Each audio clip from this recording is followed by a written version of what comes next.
Selamat siang, eh, Bapak Dr. Ucu. Adapun ujian akhir semester ini yang kami bawa ini pelajaran tentang bisnis intelijen, yaitu pertanyaan pertama itu loh, jelaskan tahap-tahapan pengolahan data dalam bisnis intelijen. Jawabannya adalah beberapa tahap tentang pengolahan intelijen adalah tahap pengolahan data, meliputi di sini pengolahan, yaitu serangkaian dari proses dalam mengubah data mentah menjadi informasi bermakna dengan tahap-tahapan yaitu pengumpulan data yang meliputi pengidentifikasian setiap data dengan berbagai sumber internal maupun eksternal, berupa data operasional, ERP, CRM, data penjualan, data keuangan, kemudian contoh-contohnya dalam sistem POS, data interaksi pelanggan dari CRM, dan data kunjungan website. Berikutnya tahap selain pengumpulan data, pembersihan data, transformasi data, pembuatan data, analisa data, dan visualisasi data.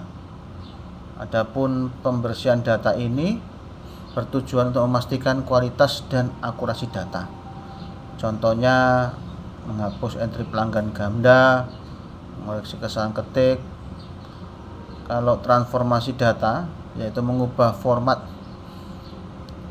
struktur, dan nilai data dengan contoh format tanggal agar seragam. Berikutnya juga membuat kolom profit margin.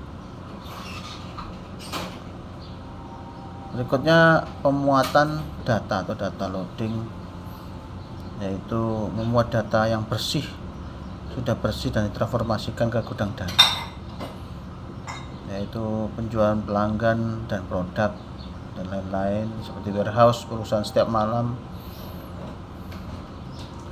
yang diproses untuk mengetahui data penjualan dan pelanggan. Adapun visualisasi data, yaitu mempresentasikan hasil analisa melalui grafik, diagram, dan peta, serta penyebaran data yang didistribusikan melalui sebuah laporan dengan contoh dashboard yang dipublikasikan dengan penjualan terbaru ke portal BI bisnis intelijen internal yang dapat diakses oleh tim manajemen. Berikutnya yang kedua adalah jelaskan tahapan output data dari BI atau bisnis intelijen menjadi decision support. Di sini ada proses dengan berbagai macam tahapan, yaitu wawasan dan laporan bisnis intelijen, baik dari insight maupun report, yang meliputi laporan berupa penurunan penjualan produk X di wilayah Y selama 3 bulan terakhir,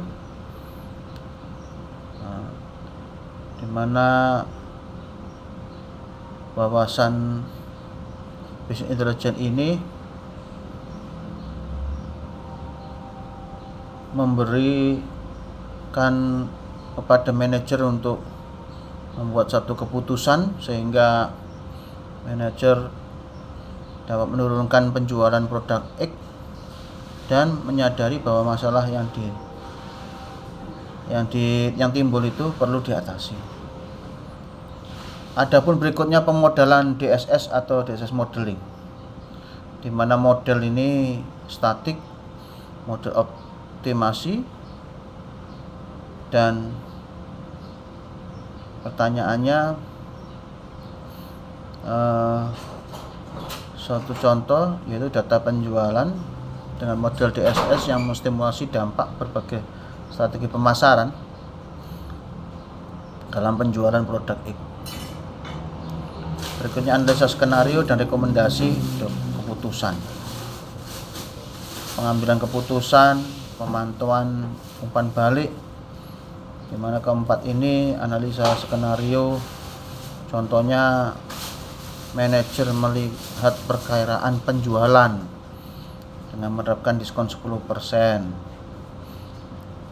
Padahal itu untuk membuat iklan agar produknya dapat dibeli. Kemudian kalau rekomendasi berupa sama dengan penjualan, diskon 10% dengan tren pasar yang sesuai, kemudian diiklankan dengan mendapat pengaruh yang besar. Berikutnya pengambilan keputusan atau decision maker, di mana hal ini dapat meluncurkan kampanye iklan baru,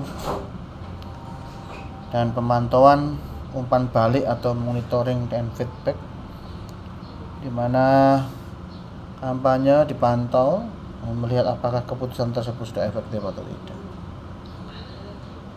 Yang berikutnya nomor 3, yaitu jelaskan jenis-jenis visualisasi data yang disediakan oleh platform Tableau, jelaskan dan hasil keunggulannya. Tableau ini memiliki jenis-jenis, yaitu keunggulan dan kelemahan, baik platformnya, jenisnya, seperti ada bar chart atau bagan batang, bagan garis, bagan pie, dan plotting. Nah, dari keunggulan ini apa sih sebenarnya? Keunggulannya yaitu membandingkan kategori data yang berbeda mudah dibaca dan dipahami. Kalau yang batang itu. Namun kelemahannya adalah menunjukkan porsi bagian keseluruhan bisa jadi berantakan, ya. Kalau line chart, keunggulannya trennya itu dari waktu ke waktu itu jelas. Kelemahannya tidak efektif dalam membandingkan nilai absolut antara kategori dan satu titik waktu. Pie chart, keuntungannya menunjukkan proporsi bagian keseluruhan dengan cepat. Kelemahannya membandingkan banyak kategori, yaitu sulit membandingkan segmen yang mirip. Dan plot atau scatter plot, keunggulannya adalah menunjukkan hubungan korelasi dua variabel, sehingga muncullah klaster-klaster yang kelihatan anomali apa. Kelemahannya saling tumpang tindih, sehingga sulit untuk mengidentifikasi trennya. Heart map, tree map, dan geography map, serta stack bar. Jadi keempat hal ini heat map. Heat map itu menunjukkan kepadatan data, tree map menunjukkan data yang hierarkis dengan kotak-kotak yang bersarang untuk menunjukkan proporsi warna. Apabila menjadi sangat efisien dalam penggunaan ruangnya.